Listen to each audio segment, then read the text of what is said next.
sexto ano, e aí, tudo bem? Espero que sim. Estamos aqui preparando mais uma aula para vocês. Sejam bem-vindos, sexto ano, a mais uma aula de matemática. Neste momento nós iremos utilizar o livro 2, que irão da página 1 até a página 19. O assunto que irá ser abordado é potenciação. Dentro desse conteúdo, nós iremos ver os conceitos, quando o expoente é ímpar, expoente zero, expoente par, alguns critérios com expoente 2 e 3, potências de base 10 e um dos grandes principais, as propriedades da potenciação. Nos capítulos anteriores estudamos sobre soma, subtração, multiplicação e divisão, assim como também as suas propriedades, fechamento, associativa, comutativa, elemento neutro, elemento oposto e distributiva. Agora iremos estudar outras operações matemáticas, potenciação e radiciação logo a seguir. Mas para nos ajudar a pensar, que tal lermos um texto antes da página 3, para nos dar uma ideia do que vem ser a potenciação. Leiam lá. No esquema apresentado na página 3, é possível observar que o topo da pirâmide é composta por uma pessoa e a partir dela a ação de troca de livro se iniciou. Ela troca de livro com 8 pessoas, formando uma segunda camada. E cada uma dessas pessoas trocam de livros com 8 novas pessoas, ou seja, a cada camada sempre teremos um número muito maior de pessoas. Lembrando que pessoas são finitas e números não. A potenciação é mais uma operação matemática, mas desta vez trata de simplificar multiplicações de fatores iguais. Trata-se também da operação inversa da radiciação. Vejam o exemplo a seguir. Eu tenho 5 elevado a 3, que é igual a 125. O 5 é a minha base. O 3 é o expoente. E a potência é o 125. Ou seja, o 5 multiplicou por ele mesmo a quantidade de vezes indicada pelo meu expoente. Ou seja, o 5 está multiplicando por si só a quantidade de vezes que está sendo expressa pelo expoente. No caso, o expoente é 3. Então, eu tenho 5 vezes 5 vezes 5.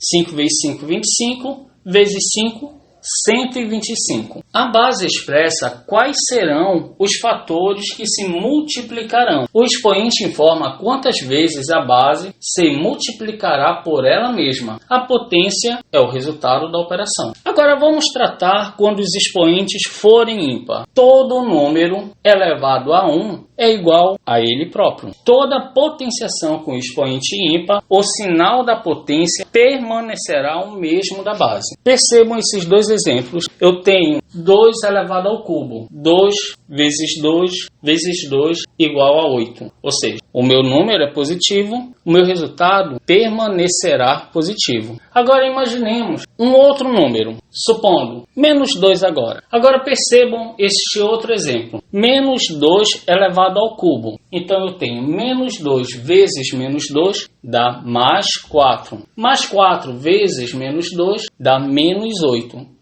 Percebam aqui que quando eu tenho um expoente ímpar, o resultado, ou seja, a minha potência, sempre terá o mesmo sinal da minha base. Se a minha base é positiva, o meu resultado, a minha potência é positiva. Se a minha potenciação for negativa, a minha potência também será negativa. Agora, o que ocorre quando o expoente é zero? Todo número, com exceção do zero, elevado a zero é igual a 1. Percebam, todo número, não importa qual seja o número. Se não for o zero, toda vez terá como resultado o 1.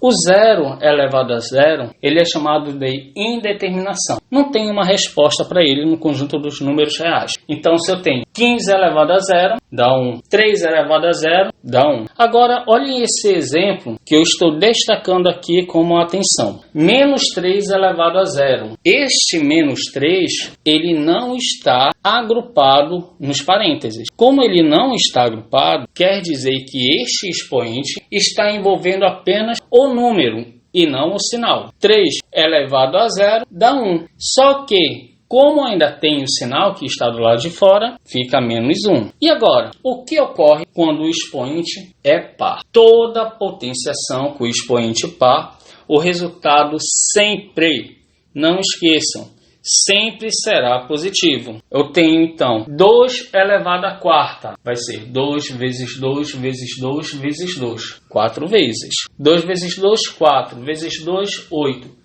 Vezes 2, 16. Expoente 2 e expoente 3. É muito comum em unidades de medida como metros e volume surgir expoentes 2 e 3 sobre os símbolos. Quando determinado valor está elevado à segunda potência, dizemos que ele está elevado ao quadrado e a sua potência forma um quadrado perfeito. Quando um determinado valor está elevado à terceira potência, costuma dizer que ele está elevado ao cubo. Agora, vamos tratar das propriedades da potenciação. A primeira que eu quero destacar é a multiplicação de potências de mesma base. Para se resolver, basta conservar a base e somar os expoentes. Eu tenho 2 elevado ao quadrado vezes 2 vezes 2 elevado ao cubo. Percebo que a base é a mesma, 2. Mas o expoente que está sobre cada uma dessas bases é diferente. No primeiro é o quadrado, no primeiro é 1 e no terceiro é o cubo. Então, 2 mais 1, 3, mais 3, 6. Ou seja, o resultado, 2 elevado à sexta. Divisão de potência de mesma base. Segunda propriedade, diz o seguinte: conserva a base e subtrai os expoentes. Assim como na multiplicação nós somávamos os expoentes, na divisão nós iremos agora subtrair. Tenho 4 elevado à nona. O exemplo, 4 elevado à nona dividido por 4 elevado à quinta. A base é a mesma, 4, mas os expoentes eles são subtraídos. 9 menos 5, 4. Ou seja, eu tenho como resposta 4 elevado à quarta. Terceira propriedade, potência de uma multiplicação.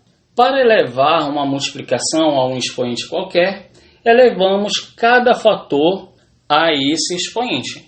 Tenho 2 vezes 3.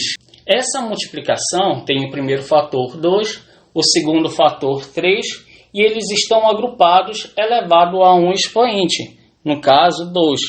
Ou seja, eu tenho 2 ao quadrado vezes 3 ao quadrado. Eu elevo cada fator da multiplicação sobre o expoente. Próxima propriedade, potência de uma divisão. Para elevar uma divisão a um expoente qualquer, elevamos cada fator a esse expoente. Assim como na multiplicação, que eu elevava cada fator a um expoente, na divisão vai ocorrer a mesma coisa. Cada fator da divisão vai receber o expoente. Ou seja, o numerador e o denominador estarão elevados sobre o mesmo expoente. Potência de uma potência. Conserva a base e multiplica os expoentes. Nesse caso, eu tenho 5 elevado ao quadrado. E esse 5 elevado ao quadrado está sendo elevado ao cubo. Então, eu tenho 5 elevado ao quadrado, vezes 5 elevado ao quadrado, vezes 5 elevado ao quadrado. Resultado, 5 elevado à sexta. E agora, que tal vermos um pouco sobre potência de base 10? Em alguns setores da sociedade, como economia, engenharia, astronomia e etc., há a aplicação de números muito grandes e a potência de base 10 ajuda-nos a reescrever esses diversos algarismos de uma forma mais simplificada. Para calcular uma potência de base 10 maior que ou igual a 1, escrevemos o algarismo 1 acompanhado do número 0 indicado pelo expoente. Exemplo, percebam a imagem ao lado. Vocês irão observar que a quantidade de 0 está sendo igual ao valor do expoente. Mas para não ficar apenas nas minhas palavras, eu quero deixar um extra para vocês. Leem o texto das vozes ativas nas páginas 4 e 5 e resolvam as atividades que vão da página 7, 8, 9 e 10 e a página 17. Abraço, galerinha. Bom, por aqui terminou a nossa aula. Espero que vocês tenham compreendido e entendido os conceitos que foram aplicados. Façam as atividades propostas que estão no livro de vocês e qualquer dúvida, entrem em contato conosco que iremos ajudá-los nas resoluções. E tenham um bom dia, uma boa tarde, uma ótima noite e lembre-se, cuidem-se.